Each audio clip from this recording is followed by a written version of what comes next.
Hello students, आपके अपने YouTube channel easy science पर एक बार फिर से स्वागत है। आप अपनी स्क्रीन पर देख रहे हैं मानव का हृदय। ये जो आप देख रहे हैं ये मानव का हृदय यानी ह्यूमन हार्ट है।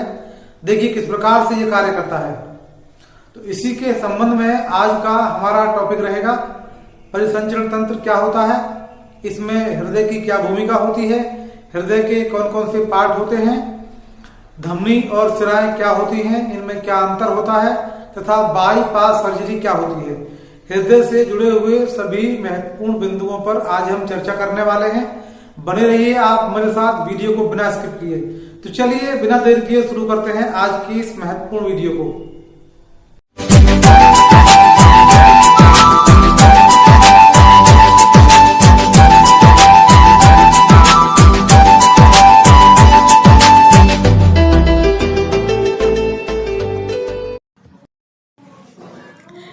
आज के हमारे अध्ययन के मुख्य बिंदु हैं मानव हृदय एवं इसके विभिन्न भाग, एंजियोग्राफी तथा एंजियोप्लास्टी क्या होती है, रक्तदाब 120/80 क्या होता है, धमनी और सिरा में अंतर, बाईपास सर्जरी क्या होती है तथा इसके अलावा हृदय से जुड़े हुए कुछ महत्वपूर्ण तथ्यों का भी हम अध्ययन करने वाले हैं आज की इस वीडियो में। चलिए सबसे पहले बात करते हैं मानव में परिवहन यानी ट्रांसपोर्टेशन की। देखिए हमारे शरीर के विभिन्न भागों तक विभिन्न आवश्यक पदार्थ या अपशिष्ट पदार्थ पहुंचाए जाते हैं। इनके अलावा oxygen gas, carbon dioxide gas या अन्य लवण भी हो सकते हैं। इन सभी आवश्यक या अनावश्यक पदार्थों का जो परिवहन होता है, जो आवागमन होता है, वो रुधिर के माध्यम से होता है। रुधिर एक तरल संयोजी ऊतक है जिसमें लगभग आधे से अधिक यानी लगभग 55% भाग प्लाज्मा का होता है। प्लाज्मा एक तरल द्रव है जो हल्के पीले रंग का होता है। इसी माध्यम में विभिन्न प्रकार के जो ये कोशिकाएं होती हैं रुधिर की वो तथा कार्बनिक या अकार्बनिक पदार्थ निलंबित रहते हैं। रुधिर की प्रकृति क्षारीय होती है क्योंकि इसका जो पीएच मान है वो लगभग 7.3 के आसपास होता है। तो मनुष्य में, एक स्वस्थ मनुष्य में लगभग 5 लीटर रक्त की मात्रा होती है और जो मनुष्य का हृदय है वो एक पंप मशीन की भांति कार्य करता है, यानी हृदय ही इस रक्त को शरीर के विभिन्न भागों तक पहुंचाता है और वापस लाता है। तो इन सभी आवश्यक पदार्थों का जो ट्रांसपोर्टेशन आवागमन है वो रक्त के माध्यम से होता है, रक्त वाहिकाओं से होकर के। आगे हम बात करते हैं मनुष्य के हृदय की। जो मनुष्य का हृदय है वो लगभग 13 सेंटीमीटर लंबा एवं लगभग 9 सेंटीमीटर चौड़ा होता है और एक स्वस्थ मनुष्य में जो हृदय होता है उसका द्रव्यमान लगभग 300 ग्राम होता है। मनुष्य का जो हृदय है वो फेफड़ों के मध्य होता है, लेकिन शरीर के ठीक मध्य में स्थित नहीं होता, बल्कि इसका आधे से अधिक हिस्सा शरीर के बाएं तरफ होता है, यानी लगभग 75% यह बाएं तरफ होता है। देखा होगा आपने पिछली वीडियो में। इसीलिए जो बाएं तरफ का फेफड़ा है वो छोटा होता है, उसके 2 पार्ट होते हैं। तो बाएं तरफ फेफड़ों का आकार कम होता है क्योंकि बाएं तरफ हृदय का आकार कुछ अधिक होता है। देखिए चित्र है ये हमारी पसलियों का, दोनों तरफ फेफड़े हैं और बीच में है ये हार्ट, और ये हार्ट का वास्तविक चित्र है। मैं इसको आपको थोड़ा जूम करके दिखाता हूँ, आप बेहतर देख पाएंगे। ये देखिए कुछ चित्र बड़ा हो गया है, इसमें पसलियों के बीच में ये आप देख पा रहे हैं हार्ट है और इसकी वास्तविक आकृति कुछ इस प्रकार से होती है। ये देखिए मैं आपको दिखा रहा हूँ, ये हार्ट है, आप देख रहे हैं। ये पूरी आकृति हार्ट की आपके सामने है। चलिए आगे बात करते हैं हार्ट के विभिन्न भागों की, या हार्ट किस प्रकार से बना होता है।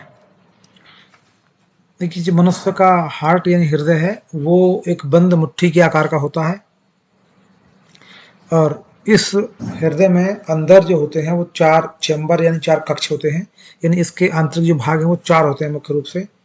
जो ऊपरी भाग होते हैं उनको हम कहते हैं अलिंद यानी एट्रियल, और जो निचले भाग होते हैं उन्हें हम कहते हैं निलय यानी वेंट्रिकल्स। ये देखिए इसके 4 पार्ट्स देख पा रहे हैं आप।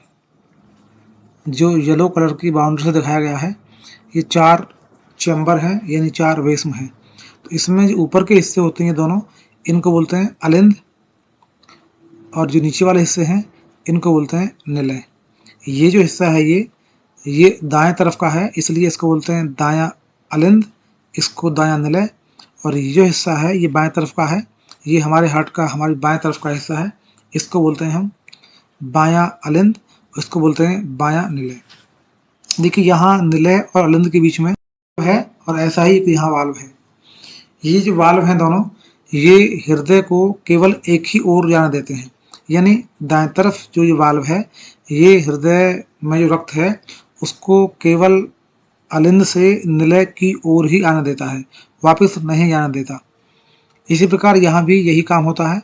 यहाँ पर जो ये वाल्व है इसमें 2 रिंग हैं, 2 वलय हैं, इसलिए इसको बोलते हैं हम द्विवलीय कपाट या बाइकस्पिड वाल्व।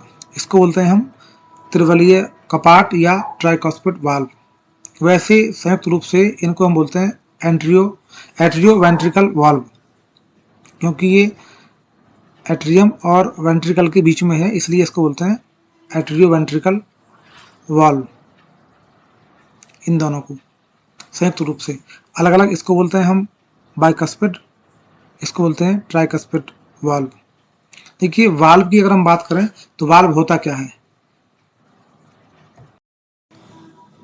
ये देखिए हमारा हैंडपंप किस प्रकार काम करता है। इसमें देखिए सबसे नीचे लाल रंग का ये वाल्व है। जब सारा पानी ऊपर जाता है तो ये वाल्व ओपन होता है, यानी पानी नीचे से ऊपर जाता है। विपरीत इसके जब ये सिस्टम नीचे आता है तब ये वाल्व बंद हो जाता है, यानी ये वाल्व पानी को केवल एक ही दिशा में जाने देता है, नीचे से ऊपर की ओर। तो वाल्व चाहे आपकी ट्यूब में हो, चाहे हार्ट में हो, चाहे हैंडपंप में हो, या चाहे किसी अन्य स्थान पर, वाल्व का जो कार्य होता है वो होता है किसी चीज को एक ही डायरेक्शन में जाने देना, किसी एक ही दिशा में जाने देना। ये वन वे प्रोसेस होती है एक वाल्व की, यानी वाल्व किसी चीज को एक ही दिशा में आगे जाने देता है। तो यहाँ जो अभी आपने देखा था हार्ट में, ये दोनों वाल्व ये भी यही कार्य करते हैं। इस ट्राइकस्पिड वाल्व की वजह से जो रक्त है वो इस निलय से अलिंद की ओर नहीं जा पाता। इसी प्रकार यहाँ भी शुद्ध रक्त इस निलय से अलिंद की ओर नहीं जा पाता। ये वाल्व इस ब्लड को केवल ऊपर से नीचे तो आने देते हैं, वापस नहीं जाने देते। इसी प्रकार के वाल्व यहाँ ये जो सिरे हैं, सिराओं के या धमनियों के, ये जहाँ से रक्त अंदर आता है या यहाँ होते हैं, ये सिराओं पर यहाँ नीचे से आती है, इसका नाम बताऊंगा अभी मैं आगे। इन सिराओं या धमनियों के प्रारंभ में भी वाल्व लगे होते हैं, ये भी रक्त को धमनियों में या सिराओं में वापस नहीं जाने देते। चलिए आगे देखते हैं। ये सब मैं आपको भी बता चुका हूँ कि कौन सा त्रिवलीय कपाट यानी ट्राइकस्पिड वाल्व होता है और कौन सा द्विवलीय कपाट यानी बाइकस्पिड वाल्व होता है। आगे अगर बात करें हम तो आगे आता है, ये देखिए डायग्राम, इसमें इस हृदय के सभी आंतरिक भागों के नाम दिए गए हैं। मैं इन्हें आपको जूम करके अलग अलग दिखाता हूँ, जिससे कि आप सभी अंगों के या सभी भागों के नाम को स्पष्ट पढ़ सकें। देखिए जो ये हल्के ब्लू रंग का पार्ट है, ये दाएं तरफ का पार्ट है हार्ट का। इसमें रक्त जो बहता है वो बहता है अशुद्ध। देखिए एक बात महत्वपूर्ण है, जो रक्त बहता है वो चाहे शुद्ध हो चाहे अशुद्ध, रंग उसका लाल ही होता है। लेकिन हम केवल समझाने के लिए चित्रों में अक्सर दिखाते हैं लाल और नीले रंग से। जो रक्त अशुद्ध होता है उसमें ऑक्सीजन नहीं होती, वो दिखाया जाता है अशुद्ध रक्त के रूप में, और उसका रंग होता है नीला। इसके विपरीत जो शुद्ध रक्त होता है वास्तव में वो होता है ऑक्सीजन युक्त रक्त, और उसको दिखाते हैं हम लाल रंग से। लेकिन वास्तव में रक्त चाहे शुद्ध हो चाहे अशुद्ध, रंग लाल ही होता है। यहाँ केवल समझाने के लिए हम अशुद्ध और शुद्ध रक्त के रंगों को अलग अलग दिखाते हैं। तो यहाँ जो देख रहे हैं हमारे हार्ट का दायां पार्ट, ये ब्लू दिखाया गया है, इसका मतलब इसमें जो रक्त होता है वो अशुद्ध होता है। जो शरीर के विभिन्न भागों से यहाँ आता है। तो ये जो ऊपर का हिस्सा है, ये देखिए, ये आप देख पा रहे हैं ऊपर का हिस्सा, इसको बोलते हैं हम राइट एट्रियम यानी दायां अलिंद। इसके ठीक नीचे होता है, इसको बोलते हैं हम राइट वेंट्रिकल यानी दायां निलय। और देखिए यहाँ पर दो ये नलियां हैं, एक ये आ रही है ऊपर से जिसको हमने कहा है सुपीरियर वेना कावा, और एक नीचे से आ रही है जिसे हमने कहा है inferior vena cava. Vena cava जो होती है वो होती है सबसे मोटी सिरा, जिसको हम बोलते हैं ऊपर से आती है। वास्तव में वो ऊपरी हिस्सों से रक्त को लेकर के आती है हृदय तक। जो नीचे से आती है सिरा, वो शरीर के निचले हिस्सों से रक्त को लेकर के हृदय में आती है। इसी प्रकार ठीक देखिए दाएं तरफ भी दो पार्ट हैं हार्ट के। जो ऊपरी हिस्सा है उसको लिखा गया है लेफ्ट एट्रियम यानी बायां अलिंद, और नीचे लिखा हुआ है लेफ्ट वेंट्रिकल यानी बायां निलय। इनके बीच में भी एक देखिए वाल्व यहाँ बना हुआ है, ये जिसको हम बोलते हैं बाइकस्पिड वाल्व या माइट्रल वाल्व। इसी प्रकार इधर बना हुआ है एक वाल्व जिसको हम कहते हैं ट्राइकस्पिड वाल्व। की देखिए ये जो वाल्व है ट्राइकस्पिड, ये इस रक्त को केवल ऊपर से यानी अलिंद से निलय में आने देता है, वापस नहीं जाने देता। इसी प्रकार ये जो बाएं तरफ बना हुआ है बाइकस्पिड या माइट्रल वाल्व, ये भी रक्त को अलिंद से केवल निलय में आने देता है, वापस नहीं जाने देता। इसके अलावा देखिए ये जा रही है एक बैंगनी रंग की पाइप, इसको बोलते हैं हम पल्मोनरी आर्टरी। एक होती है यहाँ पर पल्मोनरी वेन। अगर हम बात करें पल्मोनरी की, तो पल्मोनरी आर्टरी भी होती है, पल्मोनरी वेन भी होती है, यानी पल्मोनरी धमनी भी होती है और पल्मोनरी सिरा भी। जो भी पल्मोनरी होती है वो केवल हार्ट और लंग्स के बीच में होती है, यानी पल्मोनरी धमनी हो चाहे सिरा, ये केवल जोड़ती है हार्ट को फेफड़ों से। अगर हम बात करें सिरा की, मैं बताऊंगा आपको अभी आगे, तो सिराओं से रक्त जो है वो हृदय तक आता है, चाहे कहीं से भी आ रहा हो। हृदय तक जो रक्त आता है वो वेन यानी सिराओं के माध्यम से आता है। जो रक्त हृदय से जाता है वो धमनी यानी आर्टरी के माध्यम से जाता है। तो यहाँ देखिए जो रक्त ऊपर जा रहा है, ये जो भी एरो लगा हुआ है बाहर की ओर, वो धमनी है, वो रक्त को हार्ट से बाहर ले जा रही है। और जहाँ कहीं भी रक्त अंदर की ओर आ रहा है, एरो लगा है हार्ट की ओर, वो हमारी वेन यानी सिरा है।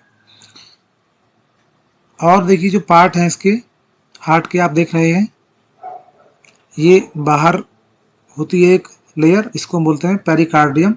और ये जो दो हमारे पार्ट हैं दायां और बायां, बाएं में होता है हमेशा प्योर यानी ऑक्सीजनेटेड यानी ऑक्सीकृत यानी ऑक्सीजन युक्त रक्त जो शुद्ध होता है, और दाएं पार्ट में होता है अशुद्ध रक्त। इन दोनों पार्ट्स को यानी शुद्ध अशुद्ध रक्त को एक यहाँ परत होती है जो दीवार होती है अलग रखती है, इसको हम बोलते हैं विभाजिका या सेप्टम। ये दोनों नीचे वाले या ऊपर वाले चेम्बर्स को अलग रखती है। ये देखिए जब हृदय संकुचित होता है या फैलता है, तब रक्त का प्रवाह होता है हृदय की ओर या हृदय से बाहर की ओर। तब ये जो कपाट होते हैं ये महत्वपूर्ण भूमिका निभाते हैं, ये रक्त को एक ही ओर जाना देते हैं। और मैंने बताया था आपके लिए अभी विभाजिका या सेप्टम, ये जो अशुद्ध और शुद्ध रक्त को अलग अलग रखती है। देखिए ये जो होता है निलय यानी निचला हिस्सा, वो लगभग शंक्वाकार होता है, और इसकी जो पेशियां होती हैं वो अपेक्षाकृत मोटी भित्ति की बनी होती हैं, क्योंकि हार्ट जब पंप करता है तो इनके संकुचन से ही रक्त शरीर के विभिन्न हिस्सों तक पहुंचता है, इसलिए ये मजबूत भित्ति की बनी होती है दीवार जो होती है निलय की। अब बात करते हैं रक्त वाहिकाओं की यानी ब्लड वेसल्स की। क्योंकि जितनी भी शरीर के अंदर नलिकाएं होती हैं उनको हम कहते हैं रक्त वाहिकाएं। इन्हीं के माध्यम से रक्त हृदय से विभिन्न अंगों तक जाता है या विभिन्न अंगों से हृदय तक आता है।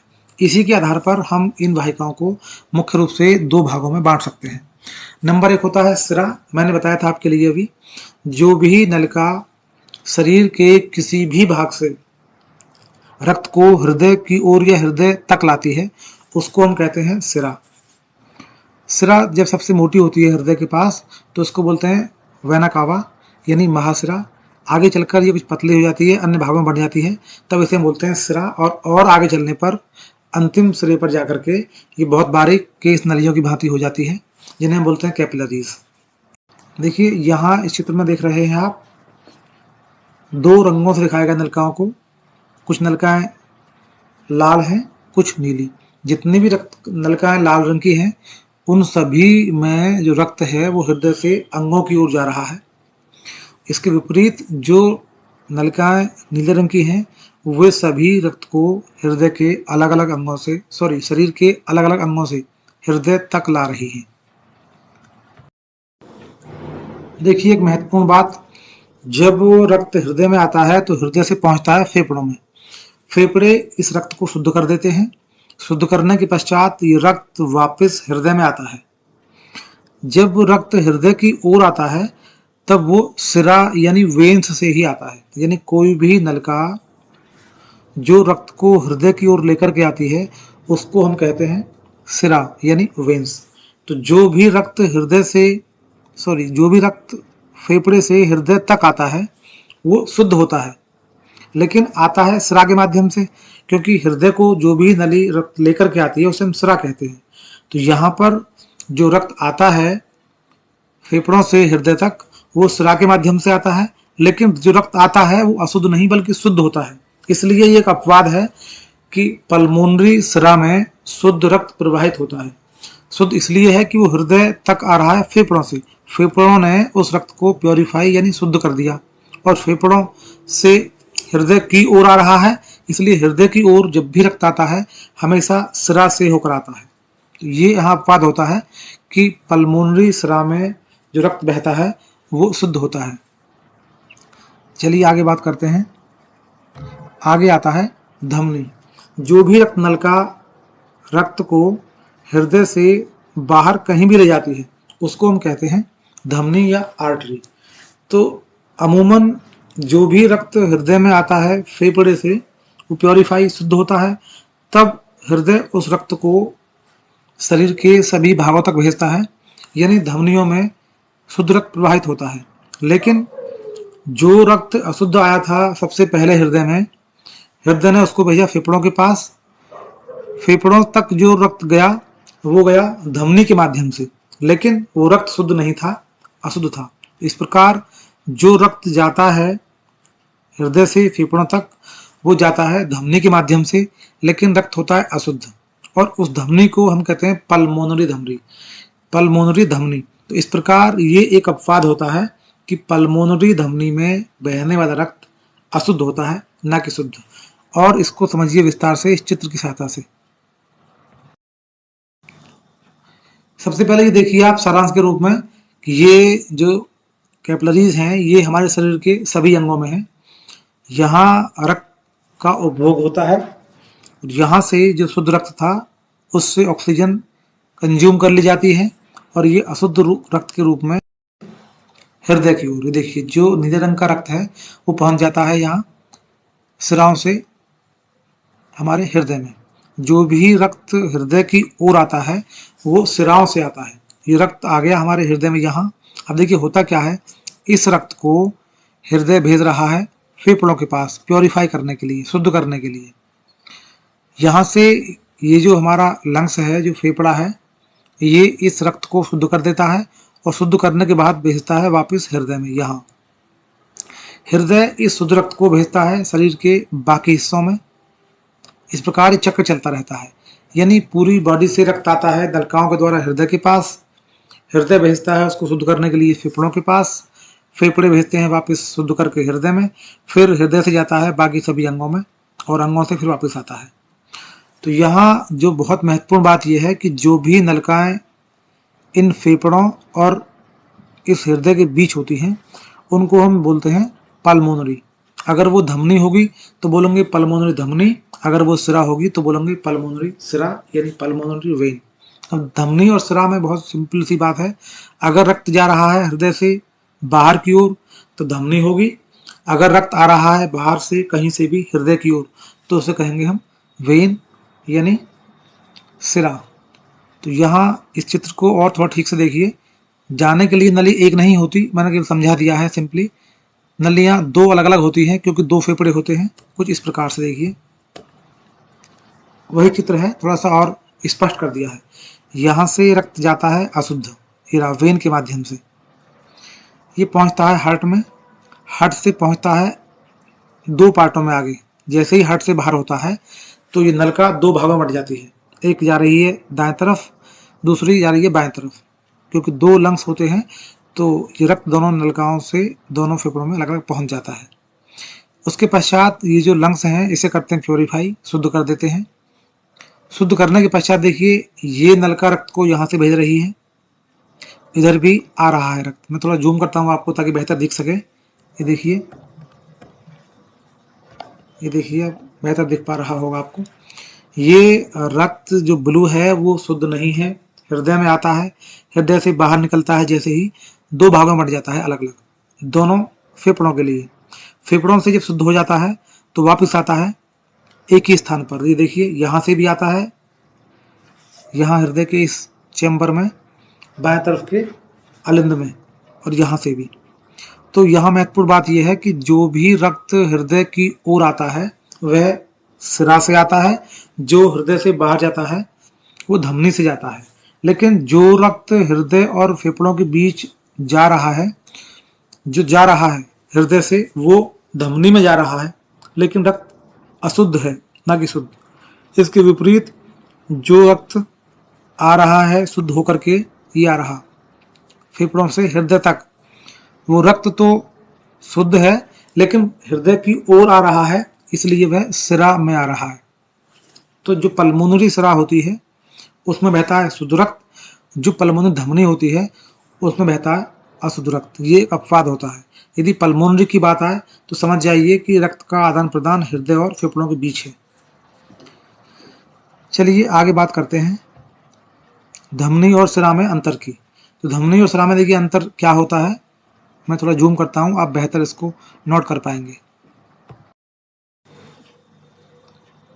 ये देखिए, ये मैं थोड़ा जूम करता हूं, आपको बेहतर समझ आएगा। ये है आपकी धमनी, इसमें क्या क्या होता है आप स्क्रीनशॉट ले लीजिए, चाहे नोट कर लीजिए।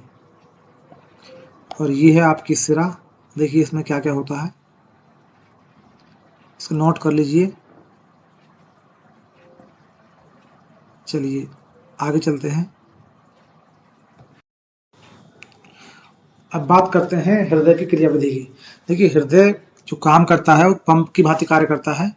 इसका काम होता है, हृदय काम विभिन्न भागों से रक्त को लेना, उसके पश्चात शुद्ध रक्त को सभी अंगों तक पहुंचाना। तो इसके लिए निरंतर ये हृदय फैलता और सिकुड़ता रहता है। सिकुड़ने की क्रिया को हम कहते हैं प्रकुंचन या सिस्टोल, और फैलने की क्रिया को हम बोलते हैं अनुशीतलन या डायस्टोल। देखिए हृदय जो होता है हमारा, उसमें विभिन्न भागों से आता है रक्त। जो भी अशुद्ध होता है वो सबसे पहले अलिंद में आता है, दाएं तरफ ऊपरी हिस्से में। अनुशीतलन के समय अशुद्ध रक्त दाएं अलिंद से दाएं निलय में प्रवेश कर जाता है, जबकि शुद्ध रक्त बाएं अलिंद से बाएं निलय में प्रवेश करता है सेम टाइम। जब प्रकुंचन होता है, जब हृदय सिकुड़ता है, तो इस समय जो अशुद्ध रक्त था वो दाएं निलय से पल्मोनरी सिरा द्वारा फेफड़ों में पहुंच जाता है। इसी समय बाएं निलय से शुद्ध रक्त महाधमनी द्वारा शरीर के विभिन्न भागों की ओर चला जाता है। ये देखिए, आप देख रहे हैं चित्र में किस प्रकार से ये रक्त आता है और किस प्रकार से शरीर में जाता है। देखिए वाल्व बने हुए हैं, ये बारी बारी से खुलते और बंद होते हैं। ये देखिए वाल्व काम कैसे करते हैं। इस प्रकार अशुद्ध रक्त हृदय से पल्मोनरी धमनी द्वारा फेफड़ों तक पहुंचता है और फेफड़ों द्वारा शुद्ध किया जाता है। शुद्ध का मतलब होता है ऑक्सीजन युक्त रक्त। शुद्ध होने के बाद पल्मोनरी सिरा के द्वारा वापस हृदय में भेज दिया जाता है और मनुष्य के हृदय में प्रकुंचन एवं अनुशीतलन निरंतर चलता रहता है। एक प्रकुंचन एवं अनुशीतलन को हम बोलते हैं हार्ट बीट, यानी हृदय का स्पंदन। और स्वस्थ हृदय के लिए यह दर लगभग 72 प्रति मिनट होती है। अब बात करते हैं एंजियोग्राफी तथा एंजियोप्लास्टी की। देखिए, हमारा जो हृदय होता है वो बना होता है मांसपेशियों का, और उसके लिए भी रक्त की आवश्यकता होती है। तो कुछ जो धमनियाँ होती हैं उसके लिए भी रक्त लेकर के आती हैं। इनमें एक प्रमुख धमनी होती है कोरोनरी आर्टरी जो होती है, कभी कभी कोलेस्ट्रॉल के कारण वो अवरुद्ध होने लगती है। उसके अंदर संकरापन आ जाता है, यानी उसका जो डायमीटर है वो कम हो जाता है कहीं कहीं, जिसकी वजह से उसमें उचित रूप से रक्त का संचरण नहीं होता। इसके लिए हृदय में समस्याएं उत्पन्न होने लगती हैं। तो इसके लिए डॉक्टर सबसे पहले ये पता करते हैं कि कौन सी धमनी किस स्थान पर अवरुद्ध है, कहाँ रक्त संचार में समस्या आती है। इस जांच के लिए हम कहते हैं एंजियोग्राफी।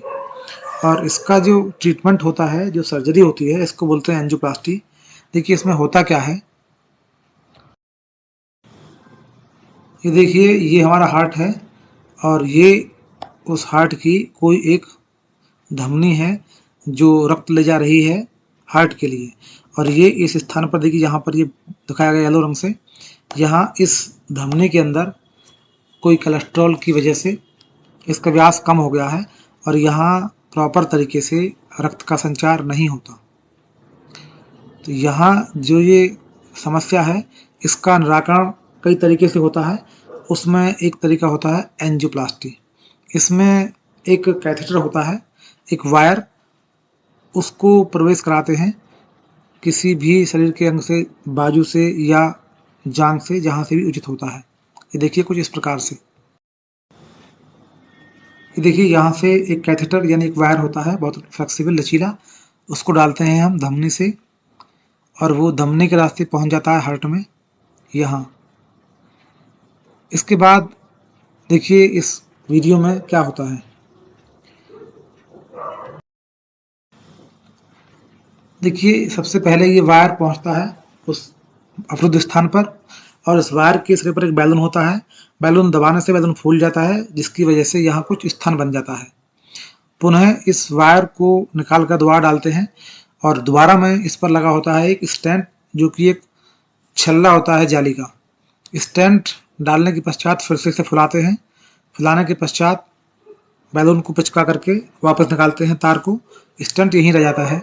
इस प्रकार ये जो स्थान था ब्लॉक वो हट चुका है, यानी यहाँ पर्याप्त स्थान है रक्त संचार होने के लिए। देखिए कुछ इस तरीके से होता है। ये ब्लॉक स्थान था, यहाँ पर डाला गया पहले ये वायर डालने के बाद इसको बैलून को फुलाते हैं, स्पेस बन जाता है। पुनः डालते हैं यहीं से इस स्टेंट के साथ बैलून को। स्टेंट जब फूल जाता है बैलून तो स्टेंट यहीं रुक जाता है, फंस जाता है। बैलून को निकालने के पश्चात स्टेंट यहीं रह जाता है। तो यहाँ जो संकरा स्थान था, जो हमारी धमनी ब्लॉक थी, अवरुद्ध थी, अब वो प्रॉपर ठीक हो चुकी है, उससे रक्त का संचार आसानी से हो जाता है। इस सर्जरी को हम कहते हैं एंजियोप्लास्टी। चलिए बात कर लेते हैं बाईपास सर्जरी की। बाईपास सर्जरी क्या होती है? हम लोग बाजू से या टांग से एक स्वस्थ धमनी या सिरा निकालते हैं और उस अवरुद्ध जो हमारी कोरोनरी आर्टरी, उसके साथ समांतर में इसको जोड़ देते हैं। तो ये अतिरिक्त बहाव रखती है। उसके साथ साथ कुछ इस तरीके से देखिए, ये देखिए हमारी ब्लॉक ये धमनी है और हमने क्या करा, अलग लेकर के दूसरी एक वेन उसको यहाँ डाल दिया कुछ इस तरीके से। देखिए इसके स्थान पर हमने ऊपर से जोड़ दिया एक नई धमनी, यहाँ ला करके सीधा उसको बाईपास कर दिया हमने। ब्लड यहाँ से आ रहा है और सीधे यहाँ पहुँच रहा है। उसको कुछ नहीं किया, वो भी है, लेकिन उसकी हेल्प के लिए बाईपास कर दिया है हमने, ब्लड को लाने के लिए है इस तरीके से। तो सीधा ब्लड उस अवरुद्ध स्थान के बजाय ऊपर से आता है और यहाँ बाकी पार्ट्स के लिए चला जाता है। इसे बोलते हैं हम बाईपास सर्जरी।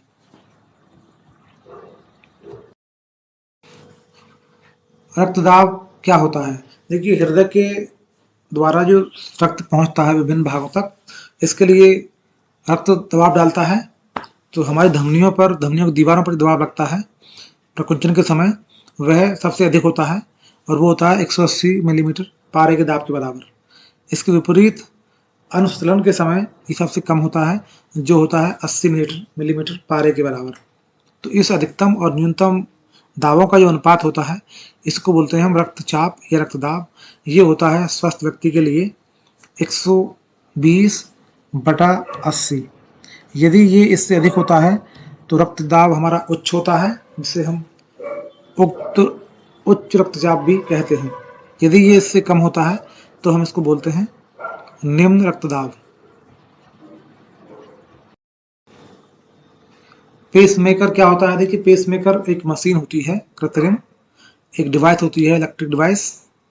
ये हृदय की जो स्पंदन गति है उसके साथ समन्वय स्थापित करती है, उससे कंट्रोल करती है, एक तरीके से सिग्नल भेजती है हृदय को प्रकुंचन और अनुस्थलन होने के लिए। तो इस प्रकार इसके साथ त्रिकोणीय होकर के जो हमारा हार्ट है वो अपनी इस क्रिया को, यानी अपनी हार्ट बीट को नियमित रखता है। कुछ महत्वपूर्ण तथ्य हैं जो जुड़े हुए हैं हमारे हृदय के साथ। नंबर 1 ये है कि धड़कनों की जो आवाज़ होती है वो वास्तव में वाल्व की आवाज़ होती है, जो हृदय के खुलने और बंद होने के कारण होती है। महिलाओं का जो हृदय होता है वो पुरुषों की तुलना में लगभग 8 बार अधिक धड़कता है।